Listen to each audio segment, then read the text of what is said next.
Opa, salve, salve, Guilherme.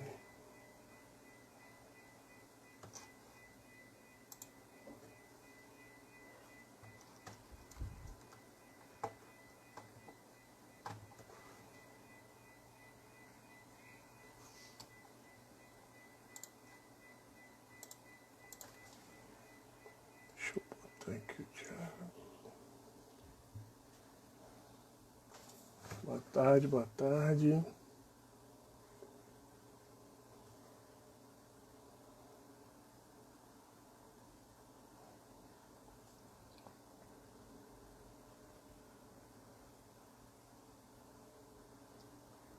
Opa.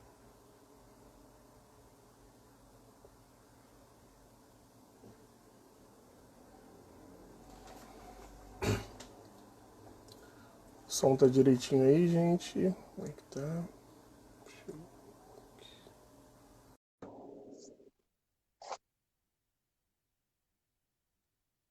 Oh. Oi, Dimi. Tudo bom? Opa, fala aí, Tiagão. Tudo na paz por aí? Ouve bem? Sim, sim, Ótimo. Eu aqui também estou ouvindo bem. tá perfeito. Então, Dimitri, vamos aguardar mais um pouquinho ou vamos começar? Sei, você que manda hoje. Ok, então podemos começar devagar, não é? Sim, sim. Ahm, Em primeiro lugar, eu queria agradecer o convite por, enfim, para fazer esta live, para falarmos aqui um pouco sobre a região dos Balcãs, não é?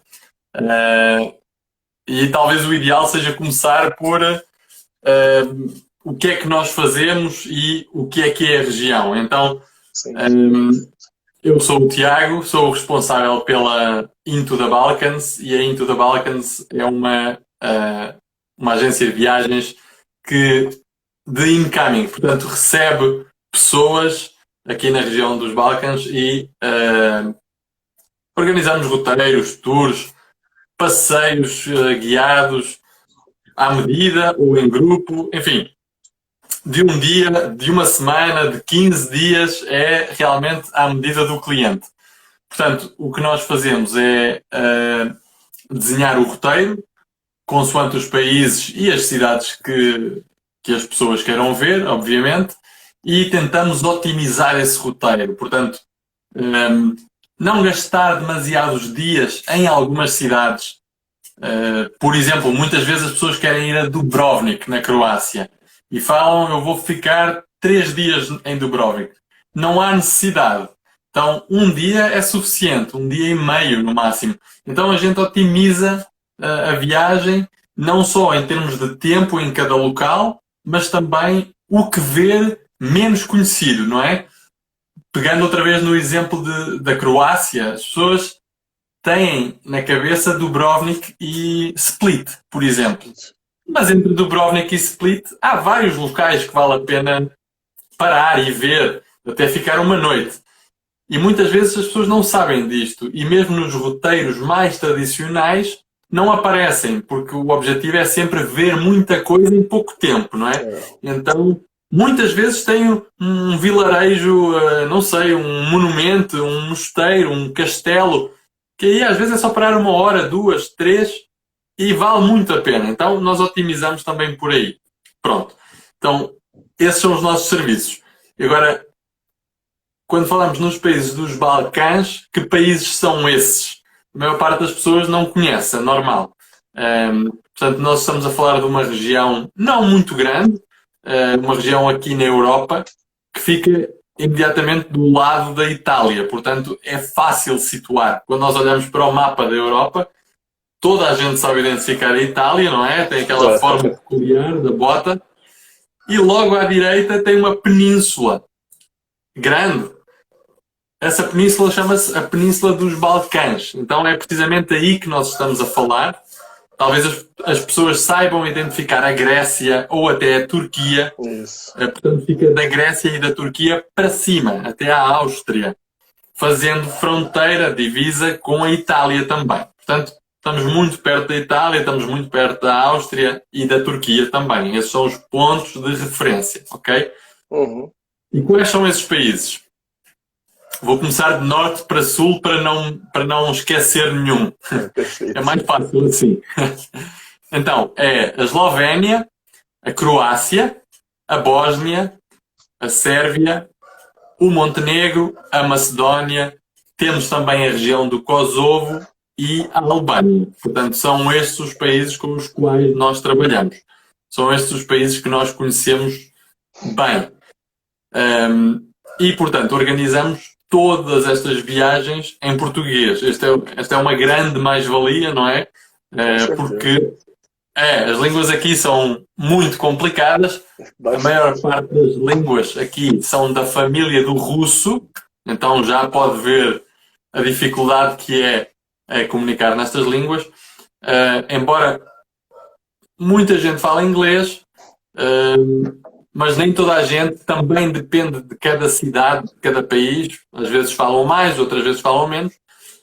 Mas convém sempre ter um guia em português, não é? E nós contamos com uma rede de guias em cada país, em cada cidade, que falam português. Há uma ou outra cidade que não existe guia em português, é mesmo assim, não existe. E aí nós fazemos essa visita guiada em espanhol. Mas tudo o resto, 99%, é em português, ok? Tem alguma dúvida até agora? Alguma questão? Não. Tudo fluindo. Tudo fluindo perfeito. Ok, tranquilo. Então, penso que o ideal é falarmos aqui um pouquinho da Croácia para começar.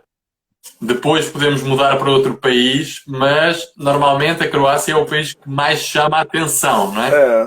Se tornou o foco, né? É o foco e muitas vezes os turistas que vêm focam na Croácia e depois tentam conhecer algo à volta da Croácia, não é? Algum país que fica ali perto. E também podemos falar disso, não é? De possibilidades para quem já está na Croácia. Então, eu diria que na Croácia vale sempre a pena ver a capital, que é Zagreb, ok? Não é a cidade mais bonita da Croácia, não é, mas ainda assim é uma cidade que vale a pena conhecer. Não é grande, portanto, em poucas horas podemos conhecer bem a cidade, fazer um passeio a pé. E muitas vezes nem é preciso dormir, nem é preciso gastar uma noite, entre aspas, dependendo da hora que chegamos. É fácil ver, por exemplo, depois do almoço ou de manhã e já pegar no carro e ir para outro local. Mas vale a pena, porque é a capital. Um dos pontos altos da Croácia são os lagos de Plitvice. Aí sim é um ponto imperdível. Porquê? E você já sabe, Dimitri, porque é uma beleza incrível. Portanto, a Croácia tem 8 parques naturais. Aliás, parques nacionais. Depois, parques naturais é outra coisa. Aí tem mais uma série deles, eu nem sei quantos. Mas os parques nacionais têm uma beleza incrível, não é? Têm essa categoria precisamente pela sua beleza. Enfim, não vamos falar de 8 parques, porque seria muita coisa, mas vale a pena referir o Parque Nacional dos Lagos de Plitvice. É o mais famoso, porque é também o mais bonito e é património natural da humanidade. Portanto, está classificado, tombado, não é? Como se fala no Brasil, penso eu, tombado pela Unesco. Então, isso é uma coisa rara, não é? Não há muitos parques nacionais que sejam protegidos pela Unesco. Esse desde os anos 70, penso eu. Então, é de uma beleza incrível, com uma série de lagos, cachoeiras, passarelas ou passadiços, como nós falamos em Portugal, construídos em cima da água. Então nós caminhamos o tempo todo numa passarelazinha com 1 metro ou 2 de largura por cima da água. É uma beleza incrível. Vemos as cachoeiras, vemos os lagos de uma cor verde, esmeralda, fenomenal. Portanto, imperdível. E esse parque já fica entre Zagreb, não é? A capital que falámos, e a costa, porque Zagreb não é na costa. A maior parte das atrações da Croácia ficam na costa, tá? Então, o parque fica no interior um pouquinho, e a capital ainda mais. Portanto, quem vai da capital para a costa vai passar perto dos lagos de Plitvice, vale a pena parar. Há uma série de roteiros, de trilhas, você pode até dormir dentro do Parque Nacional, tem hotéis, tem hospedagem, ok? Tem até um bilhete de 2 dias, então você pode passar 2 dias inteiros ali, ou mais. Mas quem quiser fazer a viagem curta, um passeio curto, que já é bom, já dá para ficar com uma ideia boa, faz-se em 3, 4 horas. Vai depender da velocidade a que cada um caminha, não é? E quantas fotos tira também. É. Mas enfim, 3, 4 horas é suficiente. E daí já passamos para a costa. Na costa, os pontos principais são cidades também património da humanidade. Okay? A Croácia é um país pequeno, em tamanho é cerca de metade de Portugal. Toda a gente sabe mais ou menos, consegue identificar o tamanho de Portugal. Portanto, é metade, é um país ainda mais pequeno, mas tem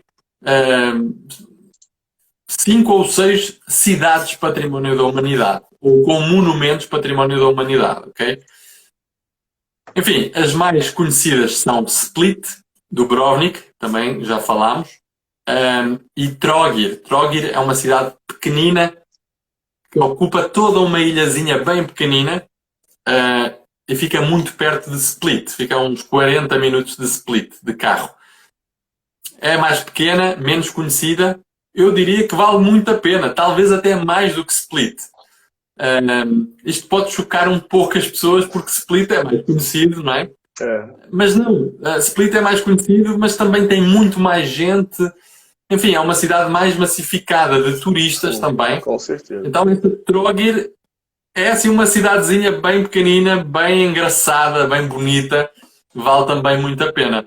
E depois temos, como já falámos, Split e Dubrovnik, não é? Dubrovnik é a grande atração na Croácia, é uma cidade lindíssima, medieval, toda rodeada de muralhas, não é? Portanto, à volta da cidade antiga, da cidade velha, há um perímetro de 2 km em muralhas muito grossas, muito altas, muito robustas, que impressionam.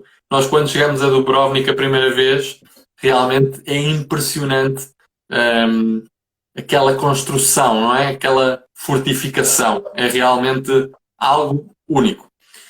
Então, há que ser visto, mas como eu falei logo no início, um dia é suficiente para ver todas essas atrações que Dubrovnik tem. A cidade antiga não é muito grande, então não é uma cidade que nós dizemos, sei lá, não é como uma capital europeia, não é que nós caminhamos, não é Madrid, não é Lisboa, não é Londres, Paris, que você caminha muito, horas, dias. Não, ali é uma cidade lindíssima, mas o centro histórico, não é? Aquela parte antiga, o que realmente interessa ver não é tão grande assim. Pronto. Vai depender muito também o tempo que é necessário da época do ano, porque se formos no verão da Europa, geralmente há muita gente, não é? Com certeza. Este ano, infelizmente, não. Mas o normal é que haja muita gente, tá? E aí, quando nós caminhamos nessas muralhas, que é um passeio imperdível, com uma vista para o mar incrível, para o mar e para a cidade, as muralhas são estreitinhas, então as pessoas caminham só num sentido, tá? E por vezes há tanta gente que é um pouco difícil avançar. Mas enfim, vale a pena ser feito, vale a pena ser visto. Você tem alguma dúvida sobre a Croácia? Sei lá, eu foquei apenas aqui os pontos principais. Posso falar outros pontos menos conhecidos também. Não, a Croácia em si, ela é muito fantástica, entendeu? Não só pelo fato que se tornou um atrativo, né, pela série, que o pessoal muito cresceu o turismo bastante por causa da série, né, de televisão. Eu nem falei. A série Game of Thrones, não é? O Jogo de Tronos. A localização principal das filmagens, para quem viu, vai saber King's Landing. Não sei se é assim que vocês dizem no Brasil também. Isso. King's Landing, não é? O local das filmagens é Dubrovnik, então é o principal local. Tem uma série de locais, tem até alguns tours em Dubrovnik, que é o tour do Game of Thrones, porque você Específico, vai né? ver. É muito específico e o objetivo é identificar os locais da cidade onde foram feitas as filmagens. Então toda a gente vai reconhecer, por exemplo, aquela descida, já não recordo o nome, a descida da vergonha, qualquer coisa assim, quando a rainha, que eu já não lembro o nome, já passou um ano ou dois, quando desce as escadas, não Sim, é? sim. E vai despida. Então, toda a gente vai reconhecer. A gente olha para as escadas e é muito fácil de identificar. Tem uma série de pontos que é muito fácil de identificar. Mas, na verdade, não foi só Dubrovnik, ok? Tem uma série mais de localizações que serviram na Croácia, também noutros países, obviamente, mas na Croácia, Split também foi palco das filmagens. Um, Algumas localizações fora de Dubrovnik, perto, mas fora, e algumas cidades, não é? Quando a Calisi, já não recordo bem os nomes, quando a Calisi está do outro lado, em Isteros, ela percorre uma série de cidades independentes, não é? Sim, sim. Cidades-estado. Várias foram filmadas na Croácia, noutras localizações. Usaram castelos, usaram cidades antigas da Croácia, portanto, a Croácia tem todo este património histórico, arquitetónico, não é? Medieval, eu diria, que realmente foi fantástico para a série. Foi muito fácil fazer essas filmagens. Enfim, a Croácia é um prato cheio, não é? Como se costuma dizer. Tem outros locais interessantes também. Estes são os mais famosos. Eu diria a cidade de Korčula, que é numa ilha. É uma cidade pequenina, numa ilha muito charmosa. Obviamente é necessário ir de barco. Um, Mais a norte tem a cidade de Rovinj. Eu até fiz uns posts no nosso Instagram Uhum. esta semana sobre essa zona. É outra cidade também na costa, também medieval. Portanto, quase toda a costa da Croácia é qualquer coisa de fantástico, ok? Cidades medievais, charmosas, românticas, bonitas, enfim. A Croácia, você pode passar uma semana, 10 dias na Croácia, se quiser fazer este conjunto de beleza natural, cultural e também as ilhas, não é? Vale a pena falar também um pouquinho das ilhas. A mais famosa talvez seja a ilha de Hvar.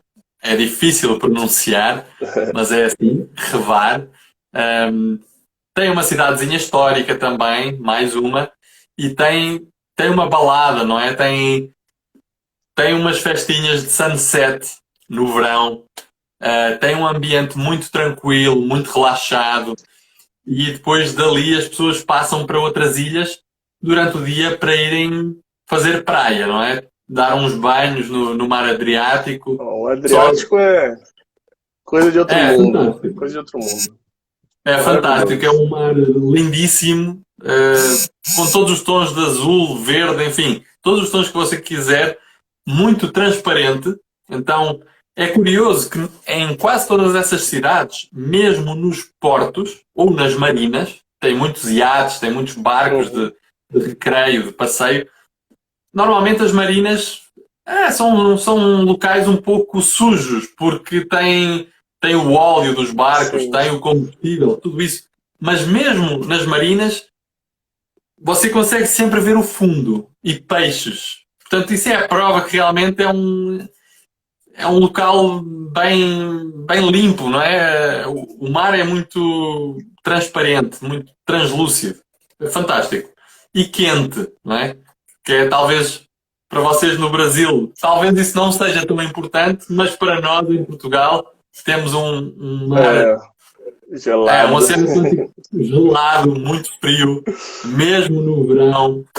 nunca fica muito quente, então aqui é fenomenal, né? É muito bom mesmo. Enfim, fica a dica, Rovinj, Korčula, duas cidades na costa, menos conhecidas, mas eu diria as duas mais charmosas da Croácia, mais até do que Dubrovnik, mais pequenas, mas mais interessantes, menos conhecidas. Enfim. Fora do foco, né? Que aí fica mais fácil de você conhecer. Mais tranquilo. Assim, também tem muito turismo. Mas é menos. Mas tem um pouco menos e são um pouquinho fora da caixa, não é? Um pouquinho fora do roteiro tradicional. Então quem vai só ver aqueles 4, 5 pontos mais importantes não vai aqui. Então eu recomendo, para quem tiver tempo, convém ir. Aqui o Filipe está a comentar que Korčula é muito bom e que esteve na casa do Marco Polo, exatamente porque o Marco Polo, que na altura Korčula pertencia à República de Veneza, as pessoas pensam que o Marco Polo é veneziano, o que de certa forma é verdade, porque Korčula pertencia à República de Veneza, mas ele não nasceu em Veneza, nasceu na Croácia, em Korčula. Ok? Pronto, então não sei, se você tiver mais alguma questão sobre a Croácia, se quiser que eu fale um pouquinho mais em detalhe. Quantos dias que você acha o ideal, assim, num perfil meio conservador, que o cara vai gostar de tudo um pouco? Tá. Deixa eu só responder aqui à Tatiana Alves. Ela pergunta, no inverno anoitece cedo? Sim, no inverno. Portanto, na Europa nós temos grande diferença horária, não é? Então, na costa da Croácia pode anoitecer talvez às 5 da tarde, 4h30, não sei bem, 4h30, 5, ok? No inverno agora vai anoitecer seguramente às 10 da noite, 9h30, 10, ok? No pico do verão, do verão. Então, sim, há essa grande diferença e é uma boa pergunta porque é diferente preparar um roteiro, um tour no verão ou no inverno, precisamente porque temos mais horas de luz, não é? De sol. Então, temos mais 4, 5 horas de sol no verão, dá para rentabilizar mais, ok? O mesmo número de dias. E aí, já respondendo à sua questão, eu diria que se formos ver apenas esses 4, 5 pontos principais, Zagreb, Lagos de Plitvice, Split, Trogir, Dubrovnik, estes 5 pontos principais, eu diria que 5 dias é suficiente, ok? Talvez até 4, condensando muito. E se for no verão, lá está. No verão, no inverno complica mais. Mas eu penso que 6, 7 dias vale a pena passar na Croácia para conhecer um pouquinho mais esses detalhes. Muitas vezes, como nós falámos no início, passamos de uma cidade para outra e no meio fica um ponto importante e nós não vamos ver porque estamos correndo, não é? O tempo é curto sempre. Mas, sei lá, tem, por exemplo, entre os lagos de Plitvice e Split, tem a cidade de Zadar, que é uma cidade lindíssima, com o órgão marítimo, até uma cidade conhecida. Tem uma construção, uma escadaria, que vai desde o calçadão até ao mar. E dentro das escadas, da escadaria, há uns buracos, um vazio. E quando o mar sobe e entra, não é? Com a ondulação, entra na escadaria, nos degraus, e produz sons. Nossa, então, mas foi construído de propósito, não é? Chamam-lhe o órgão marítimo. Então é super relaxante, interessante, só sentar nessa escadaria e ouvir aqueles sons produzidos pelo mar, ok? É um exemplo, não é? É uma cidade que eu nem referi, que eu nem falei, mas é uma cidade bem interessante também. Temos também o Parque Nacional de Krka, é outro parque que eu não falei, é menos conhecido, mas também é bastante bonito. Então, desses 8 parques da Croácia que falámos no início, o número um é sem dúvida os Lagos de Plitvice, mas o número dois é o Parque de Krka. Também é um nome um pouco difícil de pronunciar, mas é assim, Krka. Então, vale muito a pena ir também. Esse Parque de Krka é ao lado da cidade de Šibenik. Essa cidade, que é quase desconhecida internacionalmente, tem uma basílica, uma catedral, património da humanidade, da Unesco. Também. Eu nem sequer falei, né? Então, resumindo, vai depender muito do número de dias que você tiver. Se tiver só 5 dias, foca no principal. Se puder ficar 7 dias, esses 2 dias extra, você vai ver um pouco mais da Croácia, mas que vale muito a pena. Não vai só ficar mais 2 dias sem nada para fazer. Não, vai ter muito mais para ver. E se puder ficar 10, também vai ter coisas para ver, tá? Com certeza. Enfim, é um prato cheio, como vocês falam. Alguma dúvida, Dimitri? Não, por mim tá. A gente pode passar para o próximo ponto. Tá, eu vou responder aqui a Alessandro. Não sei, Alessandro Zanin. Eu não vi todas as perguntas, não sei se teve mais por aí, mas eu vou responder só confirmar aqui. Então, se é as estradas são ok, são de confiança. Estamos a falar da Croácia, não é? A Croácia tem já bastantes autoestradas, ok? Portanto, é fácil deslocar-se. E a condução é ok. As pessoas são respeitadoras, tá? Mesmo fora da autoestrada, tem estradas muito bonitas na beira do mar, ok? Na beira do mar são estradas panorâmicas. Só essa condução entre localidades já vale a pena, porque já você vai parar 10 vezes para tirar uma foto, a foto para postar no Instagram, né? Então, não, com as estradas não tem nenhum problema. Ok? Ok, então, Dimitri, vou falar um pouquinho da Sérvia. Está bem? Eu não estou a controlar o tempo. Só um segundo. Meia hora. Tá, ok. Eu pensei em falarmos da Sérvia e da Bósnia, que são 2 países muito menos conhecidos. E depois, se tivermos algum tempo, ainda podemos falar do Montenegro, da Eslovénia, enfim. Mas porquê é que eu gostaria de falar desses 2 países? A Sérvia, em primeiro lugar, porque é onde eu moro, tá? Eu vivo na Sérvia há 4 anos, em Belgrado, que é a capital da Sérvia, e era a capital da Iugoslávia, porque todos esses países, quando estavam juntos, formavam a Iugoslávia, como vocês dizem no Brasil, ou Jugoslávia, como nós falamos em Portugal. Então, a cidade de Belgrado é o ponto principal do país, eu diria, apesar de haver muito mais para ver. A Sérvia, vou ser sincero, tem um pouco menos de património cultural, tem menos locais património da humanidade do que a Croácia, é verdade, mas não deixa de ser um país extremamente interessante e muito menos conhecido que a Croácia. Portanto, tem muito menos turismo, é muito menos massificado, ok? Aí sim você vai ver a diferença, vai sentir ainda um turismo autêntico, tá? Isso eu acho que também é bastante importante. As pessoas, os locais ainda gostam de perguntar: você é turista, de onde é que você é? Você é português, você é brasileiro? Fantástico, esses países, a língua portuguesa é tão bonita, tão melódica. São países diferentes, exóticos. O Brasil é mesmo, mas muitas vezes eles até põem Portugal e também a Espanha, nesse caso, aí no grupo de países exóticos, ou quase. Então, apesar de estarmos também na Europa, Portugal, mas os sérvios aqui normalmente têm esse sentimento muito, muito fraterno, muito sincero com os portugueses, com os brasileiros também. E tem outra vantagem, como é um país ainda com pouco turismo, tanto a Sérvia como a Bósnia têm pouco turismo, são países muito baratos, ok? Sobretudo a Bósnia. As coisas custam metade do que custam na Europa Ocidental, ou menos até, tá?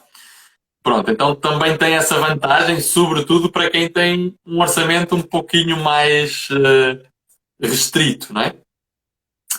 Então, voltando à cidade de Belgrado, Belgrado, como eu disse, é a capital da Sérvia, é a maior cidade da região dos Balcãs, desta região. Uhum. E é uma cidade histórica porque teve sempre uma série de influências de vários impérios.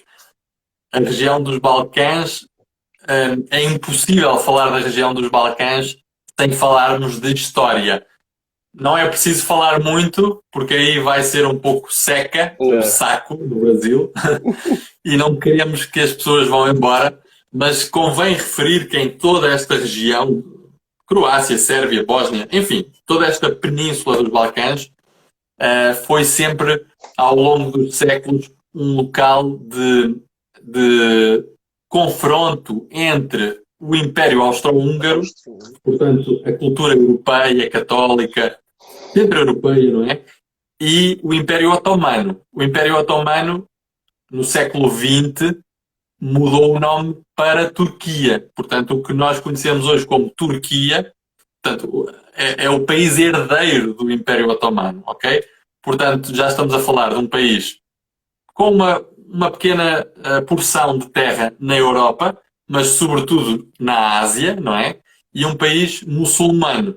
Então, veja estas duas diferenças de culturas, de religiões, né? De sociedades, e que se encontraram ao longo dos séculos aqui, nesta região. Então, obviamente, estes impérios, e houve mais povos, os búlgaros, os húngaros, os próprios sérvios, enfim, os romanos, se ainda formos mais para trás, não é? Que passaram por aqui. E com essa passagem, obviamente, deixaram palavras, deixaram gastronomia, deixaram arquitetura, deixaram a religião até, não é? Aqui na Sérvia, a maior parte da população é ortodoxa, como são os russos, por exemplo. Na Croácia são católicos, romanos, não é? Como é a Europa Ocidental ou até a maior parte da América Latina. Então, já temos aqui duas religiões diferentes. Mas os muçulmanos, os turcos, como dissemos, são muçulmanos. Portanto, também deixaram aqui bolsas de população grandes até, na Bósnia, por exemplo. A maior parte da população é muçulmana. É um dos poucos países da Europa que tem maioria muçulmana. As pessoas normalmente nem sabem que existem países na Europa com maioria muçulmana. Mas eles estão aqui. É a Bósnia e a Albânia, que também é aqui na nossa região. Também a região do Kosovo também tem maioria muçulmana. Eu falei a região porque o Kosovo tem um estatuto indefinido, não é? É uma região que declarou a independência da Sérvia, mas que não é reconhecida pela Sérvia e por muitos outros países no mundo. Portanto, há sempre uma dualidade de critério. Mas, enfim, vamos chamar a região do Kosovo. Essas três regiões, ou países, têm a maioria muçulmana, ok? E são na Europa. Então, estou a perder aqui um pouquinho o foco, mas é importante explicar às pessoas... Não, é bom. De onde vem tudo isso. Já agora, vou só aqui ver... Houve aqui mais uma outra pergunta. Já que comentou sobre o Império Romano, há ruínas bem conservadas deste Império. Não na Sérvia... Ou também há na Sérvia, também há uma cidade que se chama Viminacium, que era uma antiga cidade romana, que fica no rio Danúbio, onde o rio Danúbio que é um dos maiores da Europa, faz a fronteira com a Roménia. Mas há mais vestígios pela região. Um local muito famoso é na Croácia. É mais um local que eu nem falei, mas que vale a pena. Do Coliseu, né? Que tem o Coliseu, que é a cidade de Pula, que é no norte da Croácia, na costa, portanto no noroeste, já muito perto da Eslovénia e da Itália também, por exemplo, de Veneza, ok? E há vários vestígios romanos bem conservados. O mais importante é o Coliseu. Se pesquisarem no Google, Coliseu Romano em Pula, Pula, em Pula, vão encontrar um coliseu fantástico, que é um dos mais bem conservados de todos os coliseus romanos que chegaram aos nossos dias, ok? Então é impressionante, parece até o de Roma mesmo, é um pouquinho mais baixo, mas é muito grande e muito bem conservado.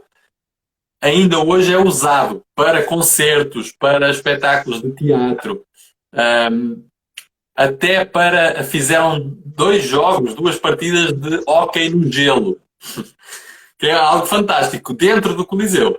Então, fantástico, continua em uso, passado 2000 anos. Pronto. Enfim, voltando aqui um pouquinho à cidade de Belgrado. A cidade de Belgrado reúne todas estas influências, toda esta passagem de população. É uma cidade super dinâmica. Os sérvios, eu costumo dizer que são os brasileiros da Europa, ok? Porque são um povo, como vocês são, muito aberto, muito bem disposto, Receptivo, alegre. né? Como? Receptivo, né? Tem aquele Muito, calor muito, humano. muito, muito receptivo, exatamente. É tudo o contrário daquilo que nós pensamos que o povo no leste europeu é. Talvez em alguns países, talvez, seja assim, mas aqui não é, isso eu posso garantir para vocês. E se falarem com qualquer pessoa que tenha visitado esta região, vai dizer, as pessoas são alegres, são simpáticas. No fundo, eles são muito latinos, não é aquela cultura muito. Isto parece um choque, porque eles não fazem parte do mundo latino, é verdade, mas a forma de ser, a forma de estar é muito descontraída, é muito latina, não é? Eles gostam de comer, gostam de tomar um café, gostam de sentar à volta de uma mesa com a família, com os amigos, passar o tempo, enfim, passar o fim de semana.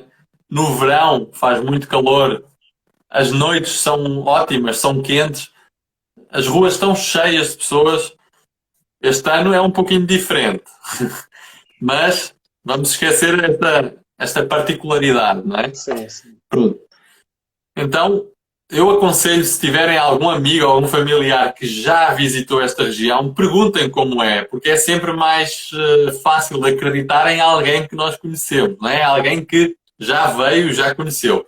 Então, são pessoas super calorosas, super abertas. Vale muito a pena desse ponto de vista também. Para terminar aqui com Belgrado, já falei muito e ainda disse pouco, mas é assim, tem que contextualizar, não é? Então, é essa cidade com todas essas influências, com muito para ver, com muita história. A história do século XX passa toda por esta região, ok? A Primeira Guerra Mundial, a Segunda Guerra Mundial, o socialismo, o sonho socialista de criar uma nação igualitária, fraterna, não é? Essa irmandade que foi o objetivo da Jugoslávia, não é? Criar uma união de povos que até então não viviam juntos, tinham diferentes religiões.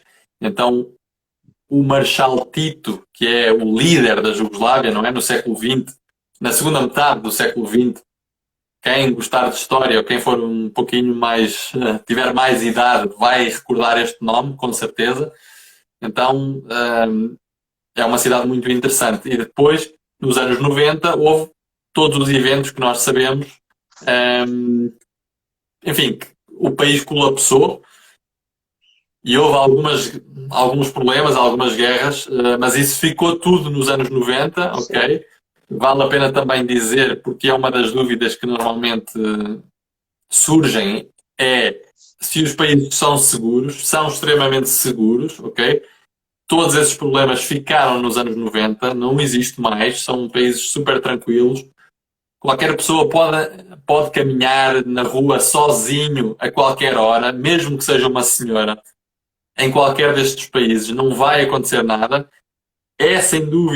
São sem dúvida países muito mais seguros do que a Europa Ocidental, onde há mais turistas, enfim, há mais probabilidade que aconteça algo. Aqui não. São países, lá está, menos turísticos, menos comerciais. E isso também faz com que ainda mantenham um pouco daquela ordem como havia antigamente, em que a pessoa pode sair tranquilamente com o telefone, com a carteira, com um fio de ouro, não tem problema nenhum, não vai acontecer nada, ok? Pronto, depois a Sérvia, para além aqui da capital, de Belgrado, é um país que tem muita natureza. Eu já falei no Rio Danúbio. O Rio Danúbio, parte do Rio Danúbio fica num parque natural também, que é o Parque de Gerdap, que faz a divisa ou a fronteira com a Roménia, ok? As vistas são fantásticas para o Rio Danúbio. É um rio muito caudaloso, muito, muito importante e até navegável, não é? Passa por um monte de países europeus, não sei ao certo, desde a Europa Central até ao Mar Negro. Então, tem castelos, tem os vestígios romanos que já falámos, tem uns vestígios mais antigos ainda, de uma civilização da Idade da Pedra. Enfim, tem bastantes coisas para ver, para além das vistas fantásticas, coroadas com uma gastronomia ímpar. Para quem gosta de carne, a Sérvia é um destino fantástico. Não vai sair daqui com fome, antes pelo contrário. Depois temos várias influências que se notam no país. No norte da Sérvia faz fronteira com a Hungria. Temos a cidade de Subotica, por exemplo, que foi uma cidade que pertenceu ao reino da Hungria durante muitos séculos. Só desde a Primeira Guerra Mundial pertence à Sérvia. Então a arquitetura é totalmente diferente.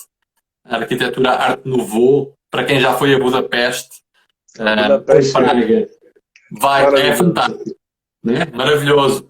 Todas as fachadas, todos os prédios são naquela arquitetura finais do século XIX, inícios do século XX. Portanto, é uma cidade pouco conhecida, mais pequena, mas fantástica. E fica numa região de vinhos espetaculares. Então, enfim, tem muito para ver, para fazer. Essa cidadezinha, que é tão pequena e desconhecida, tem a terceira maior sinagoga do mundo. E foi restaurada, renovada há 1 ou 2 anos. Portanto, é uma maravilha.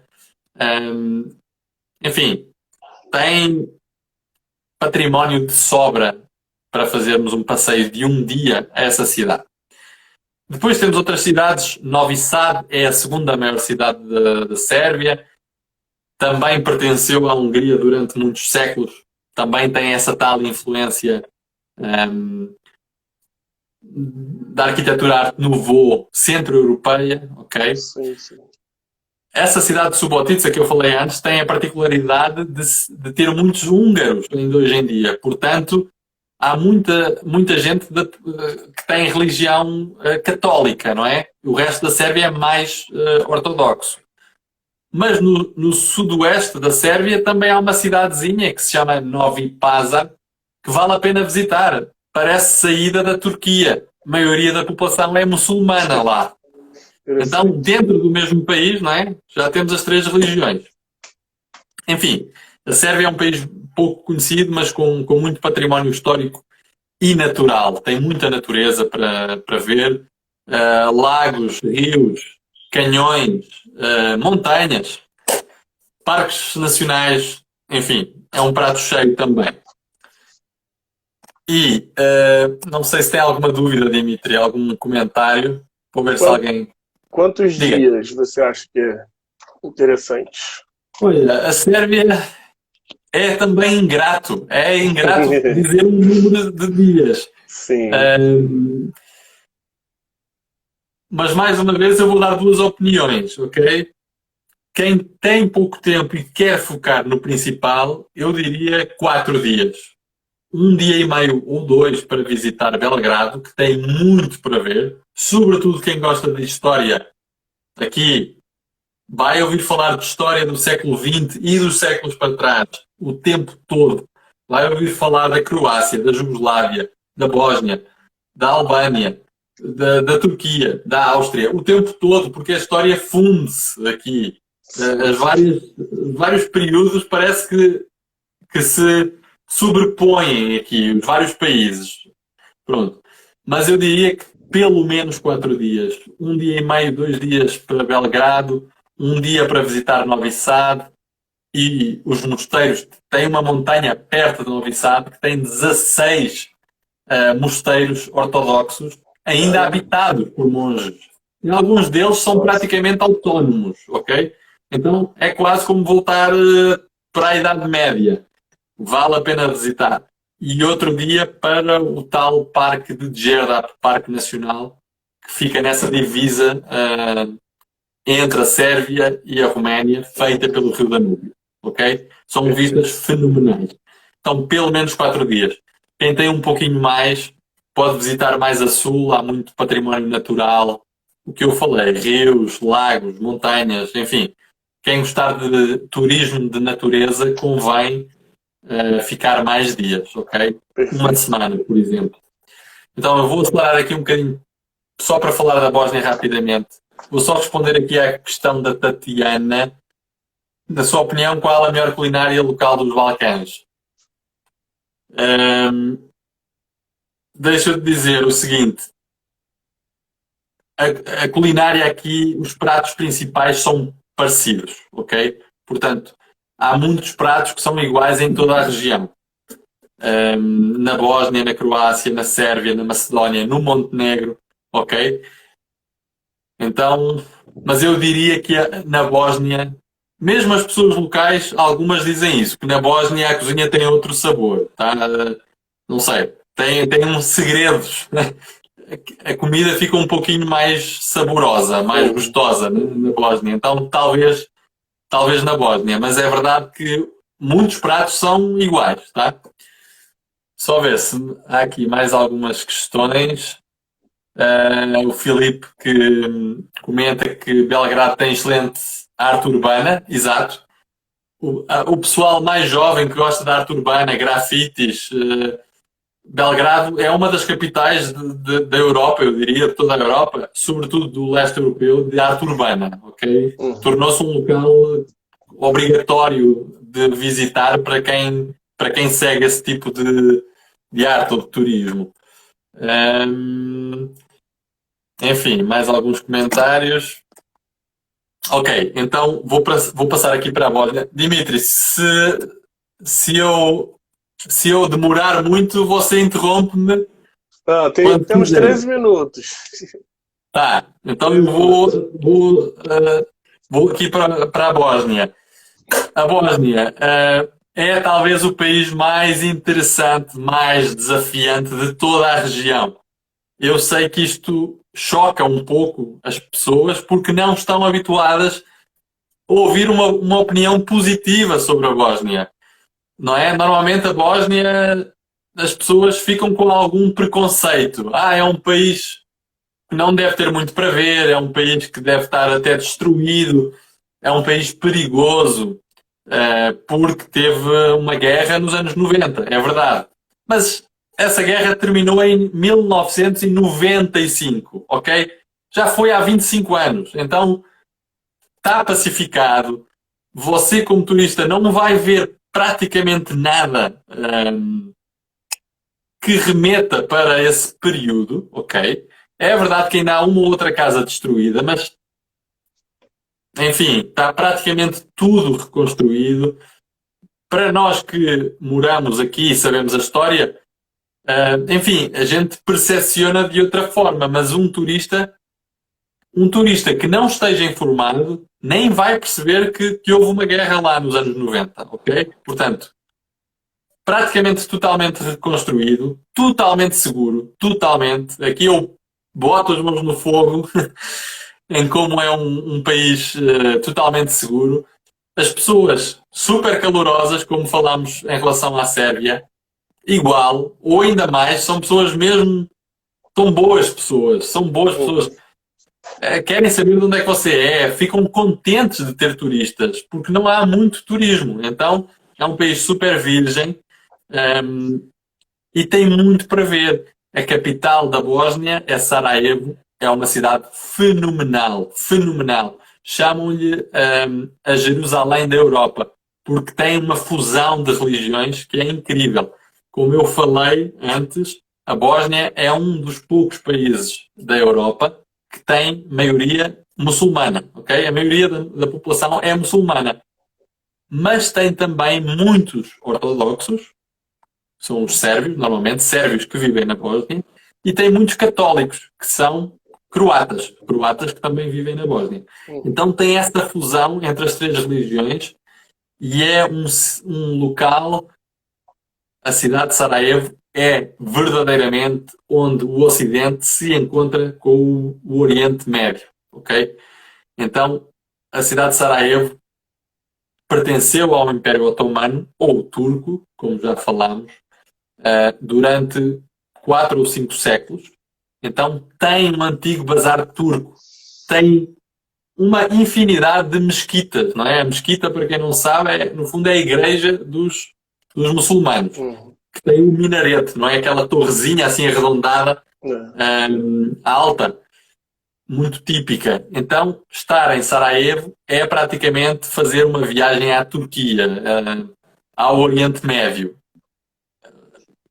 É um pouco sair, no fundo, sair da cultura europeia, que nós, erradamente ou erroneamente, achamos que toda a Europa tem a mesma cultura.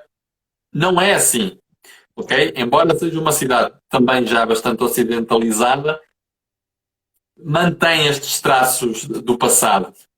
E é muito interessante porque a Bósnia, e neste caso Sarajevo, quando o Império Otomano saiu desta região da Bósnia, quem ficou a ocupar esse território foi o Império Austríaco.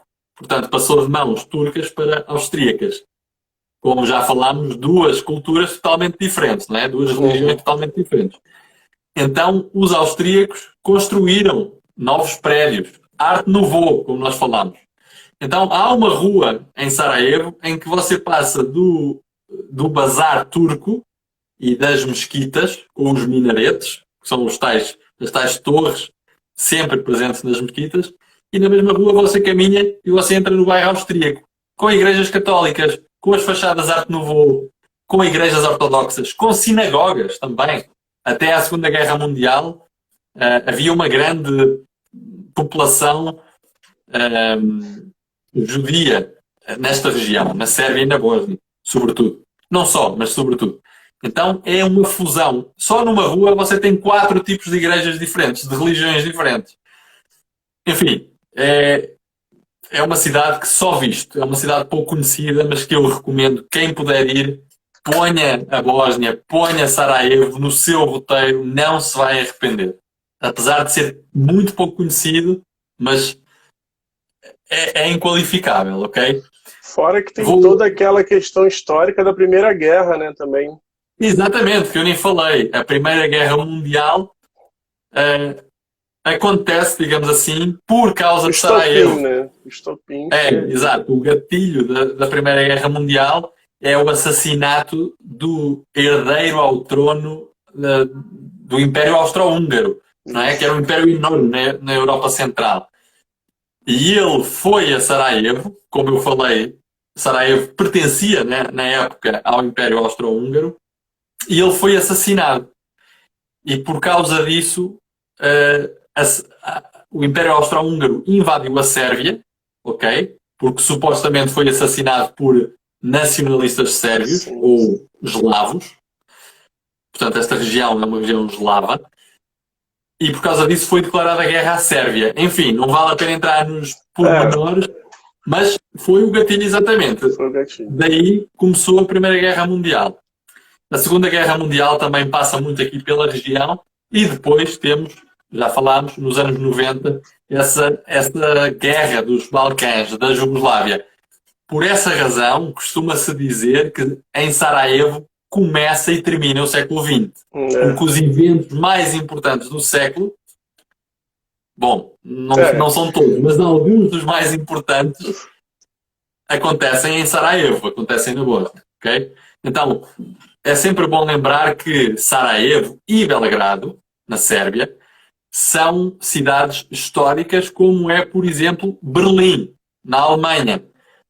Não é? São cidades muito importantes para a história europeia e mundial do século XX. Não é só Berlim, Belgrado e Sarajevo são importantíssimas para entender o século XX e até antes, mas sobretudo o século XX, europeu e mundial. Enfim, estamos quase a terminar. Eu vou só.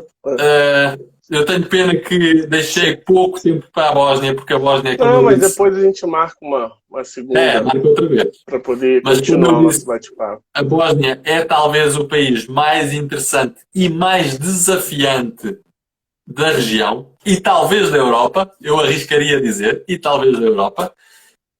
Só dizer, muito brevemente, que Mostar é talvez a cidade mais conhecida da Bósnia. Há muitas pessoas que visitam a Croácia e fazem uma viagem de ida e volta, bate-volta, não é? Como vocês falam no Brasil, Uhum. de um dia a partir de Split ou a partir de Dubrovnik e vão visitar Mostar. Mostar é uma cidade património da humanidade, da Unesco. Então também tem um bazar turco antigo e tem uma ponte de pedra muito famosa. Enfim, e é por aí esse conjunto histórico da ponte com este bazar, com aquelas influências turcas, as casas turcas da altura, que ainda podem ser visitadas hoje em dia, recebeu essa nominação ou essa denominação de Património da Humanidade. Há muitos outros sítios para falar sobre a Bósnia, como é óbvio. Só falei aqui dos dois principais, mas não temos tempo para mais. Eu vou só ver, Dimitri, aqui num minuto, se tivermos aqui mais perguntas. O Alessandro estava perguntando a respeito de viagem de carro, se as fronteiras têm algum problema. Ok. Agora, como sabemos, estamos na época do corona, então é verdade que estes países aqui, alguns deles ainda têm as fronteiras fechadas. A Sérvia não tem, podem entrar à vontade. A Bósnia, o Montenegro, por exemplo, ainda têm. Portanto, esta é uma época delicada, diferente, já sabemos todos isso. Normalmente não tem problema nenhum, ok? Para cidadãos portugueses ou da União Europeia, basta o que nós chamamos o cartão de cidadão. Não é preciso passaporte, ok? Até mesmo brasileiros que tenham nacionalidade portuguesa, italiana, alemã, enfim, só precisam de ter esse documento nacional, o que vocês chamam o CPF, não é? Penso eu que é o CPF. Para cidadãos de nacionalidade brasileira, só precisa de passaporte com 6 meses de validade. Mas para nenhum país aqui da região, para nenhum, precisam de visto, ok? É só apresentar o passaporte na fronteira, à entrada, é carimbado e entrou, acabou. Não tem problema nenhum, ok? Carro alugado, alguém perguntou, sem problema nenhum, as estradas na Bósnia não são como as da Croácia, que nós falámos há pouco, ok? A Bósnia é um país muito montanhoso, por isso tem poucas autoestradas, tem poucos quilómetros de autoestrada e tem muitas estradas de montanha. São lindíssimas.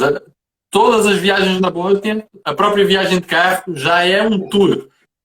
Porque é montanhas, rios, vales, o tempo todo.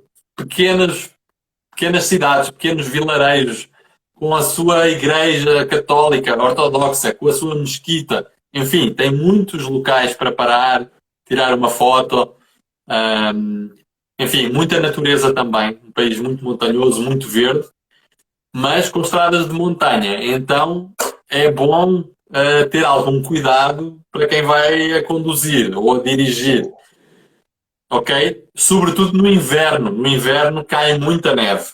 Então, é preciso não ter o pé pesado, não é como a gente fala. Devagarzinho. Devagar. Que mais? Carro alugado é muito fácil de alugar. Muitas vezes é preciso ter atenção quando aluga num país e quer passar para outro país. Tem que informar a locadora, não é? A empresa que aluga o carro tem que ser informada e por vezes paga 30 segundos. Pronto, olha, Dimitri, outro dia combinamos e falamos mais um pouco. A gente continua esse bate-papo, porque tem muita coisa para a gente falar ainda. Então foi um prazer, Tiagão. Tamo junto. Da minha parte é que foi um prazer. É sempre um prazer falar desta região. Desculpem aí, pessoal, quem falou, quem Vamos continuar.